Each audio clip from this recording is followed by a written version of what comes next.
All right, thank you, everyone. Hey, we're moving along here. I think we have really good content in the last stretch, and hang in there with us, and we'll get you through some really interesting insights, I think. Today, what I'm going to do, again, I'll read my name. I'm Kurt VanDynHoven, and I'm from the North America Digital Transformation Team. And what I'm going to do is I'm going to share some customer best practices from across the pond, things that in North America, real-life stories from customers we interact with that I think you'll find interesting. And many times what we hear all the time is that I really want to know what other companies are doing and how they're helping solve some of these areas. So what I'm going to do is I'm going to focus on 4 categories in this presentation. One's going to be on strategy, one's going to be on assessment, the other will be on journeys, and then it'll be on KPIs and value. So let's jump into this. Strategy matters. Having a good strategy around digital transformation is extremely important. What I'm going to do is relay some information from a large cable company from North America. Think of a company that does internet connection, the high-speed cable, TV, voice. They do home security, you name it. They have the whole bandwidth there. And they have what is a very clean and simple strategy. And the strategy is digital first for the customers. They want to make it so their customers can interact through digital in a platform on their terms. And it's built around the fact that they know going forward in the future, they have to be able to predict intent and have artificial intelligence wrapped around it. Now, they're not there. It's a strategy. It's forward-looking where they want to go, but they are working on many things that are aligned around this. So when they took their strategy, they tried to match it up against eGain. And how could they help with their strategy? And they're looking for a comprehensive solution that had a cross-platform integration and omni-channel. And their goal, very similar to what many of you probably have for your own respective organizations and what you heard today, is to recognize that their customers are coming in from a variety of different devices, whether it be laptops or their mobile devices. And in their case, too, it's their handheld device, the remote control for their TV. It's very integrated with their experience. And they want to have each and all these devices have the ability to interact in various different channels via chat, SMS, video, and voice. So it's very aspirational. It's very similar to what we've been talking about. And as a little sidetrack, I'd like to talk a little about what I've seen for several companies is the fact that they create what they call a strategy, and a strategy is more like a checklist. And a checklist is, I want to have chat, I want to have SMS. But it's not really bound in the context of what that customer experience should be. So I've been in several companies where we've gone in, we assessed what their chat was, capabilities, and we found that 70% of the chats, when they came through, they actually had to be escalated back to the voice channel. They hit the check mark, boom, I have chat, just like their competitors. But that's not a strategy. The strategy has to be vested in the holistic process of the people, the process, and the technology. And many times companies are forgetting that because they want to play a catch-up game. The me too, I have that as well. And be careful about that. That's a pitfall that happens. So you really got to look at, as you introduce new technologies and enabling your strategies, that they're very well thought out in terms of can you execute them? And if you can't, like in the case of this bank I was in, 70% of the chats being transferred, that was doing a disservice to their customer. And that's not the only one. I've seen that in several companies. So be very careful about, with your strategies, they have to be very purposeful, and it'll be holistic thinking, and can you execute it as well? Now, so getting back to this large company, they have a strategy. They want to push the connection and interaction as far to the left. As far to the left meaning self-service. They know from surveys that they've done in interactions with their customers that their customers want to do self-service. And in fact, it's not only their customers, it's all of your customers. We heard Brian from Gartner saying the same thing. Customers are increasingly wanting to do self-service themselves. Latest stat, it's over 70% at this point in time. So you need to enable, as part of your strategies, more and more self-service capabilities. But if you look at this strategy, if the self-service isn't always sufficient enough, you have to have the ability to improve that engagement experience. from their point of view, they wanted to introduce a virtual assistant. It was one step above pure self-guided, so you had an assistance. There's a little bit of escalation, having a little bit of a guided assistance that's going to be focused on whatever their specific problem is. And then if that doesn't work, escalate to a human agent. And that agent has to be empowered so that they can have the ability to answer a wide variety of interactions. So it's very similar to what many of you may have as your own strategies. But the key is, across that sort of engagement experience, is it needs to be connected. Connected that in the sense of this example here, when they were doing web self-service, they're looking at various different articles, they're clicking through your website. Those click-throughs and those pages, along with the interaction with the virtual assistant, that's shared with an eventual human agent at the end, so they know the full context of what's taken place. And that's a really powerful part of it, because if you have the customer has to repeat what they've been doing on your sites and different experiences, they find it very frustrating. So having a platform that's comprehensive is really important. So next part of the strategy that came is, how was eGain integral to this large company strategy? And you can see that there had very specific things that were identified for us as eGain. Improve the platform capabilities, customer experience, operational efficiencies, reporting analytics. And this is just one set of content they put in front of us. The key I want to share with you that's a best practice around this is that they've taken their strategy and recognized that in order for them to be successful, they had to create little iterations of their strategies for each of the audiences that were impactful for them to be successful. eGain was one of those audiences. They're bringing in a third party, and they want to make sure they crafted a story for us that we understood how we could help fit into their strategy.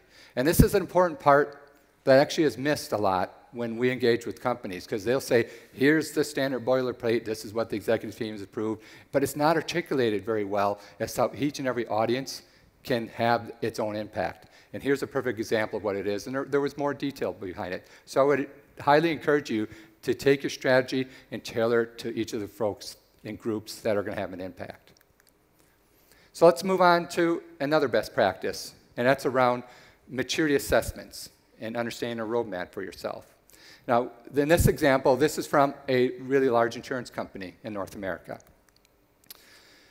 What we did is we worked with them, and they had good experience themselves with identifying where they stand. In this case, this is a knowledge assessment.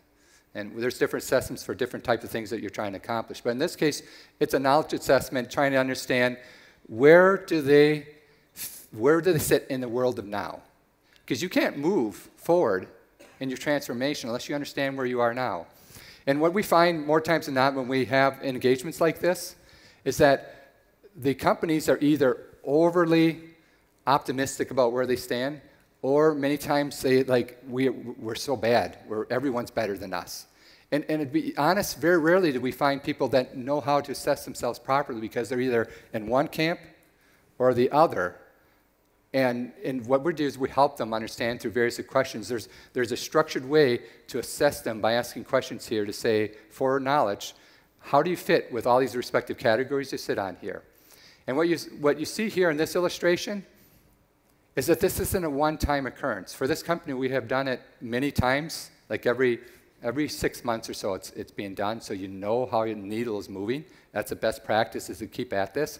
In this particular case, we went back to a scenario where we did in July of 2015 to March of 2018, and we said, where have you been making progress?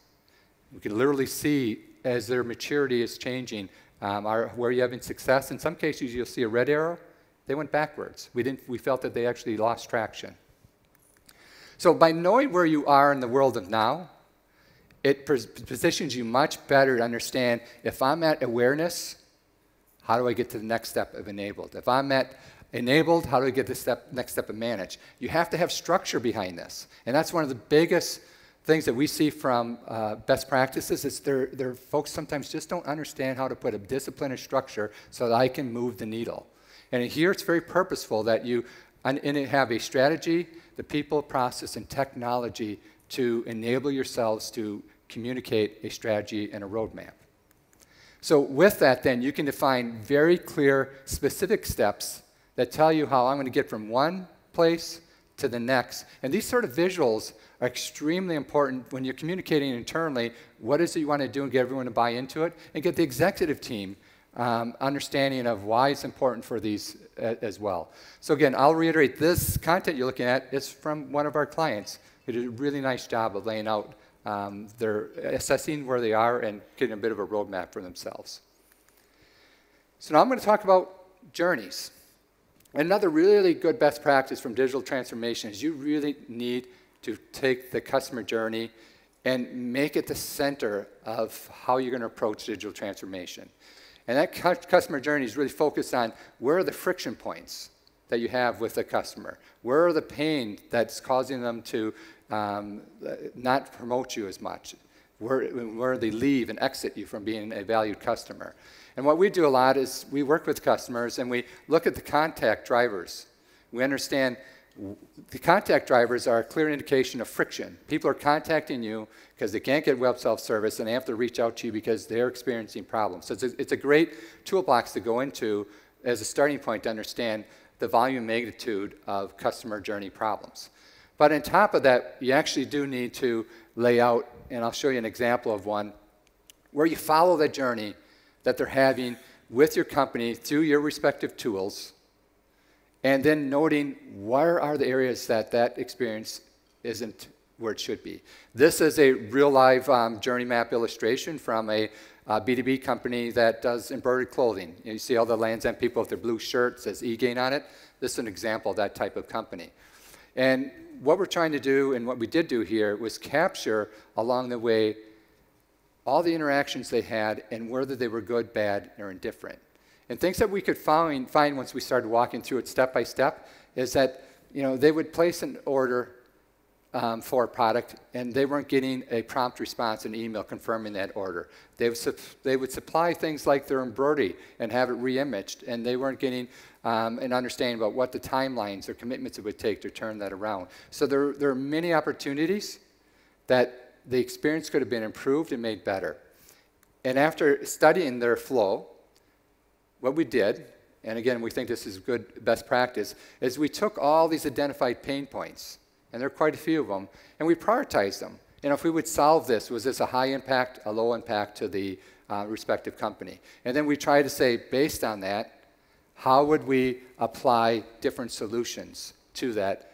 And eventually what we had was a roadmap and a series of sprints that allowed that company to make a valuable impact to their digital transformation efforts. So it's a very pragmatic approach based on truly understanding that customer journey, where those pain points are, and knowing when you implemented something that it had a specific end result to that experience. So we'll move on now to the fourth point we have. It's about understanding the KPIs and the value proposition. This, again, is going to be a large insurance company that we worked with, and it's an illustration of what are best practices when trying to get yourself set up here. When we initiate a project, one of the first things that we try to do is make sure that we understand the metrics behind a project. And in this case, you can see the headings here. There's understand the business scenario, the operational outcomes, the business outcome, and then the KPIs. This right here is just a high-level point of conversation to get everyone on the same page. This in itself is too high.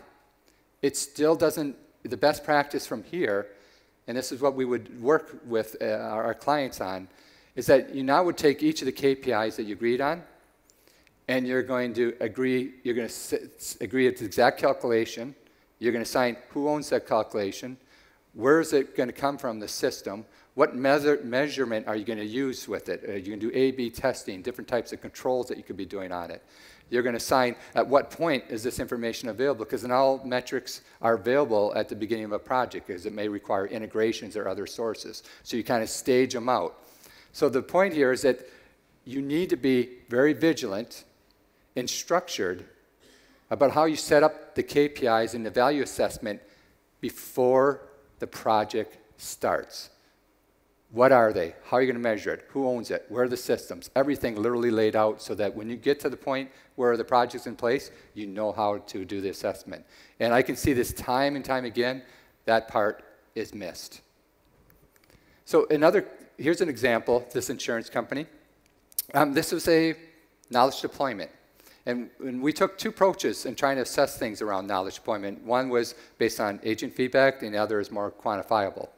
And what we did was, on the onset, before the knowledge solution is completely deployed, we did an A/B test.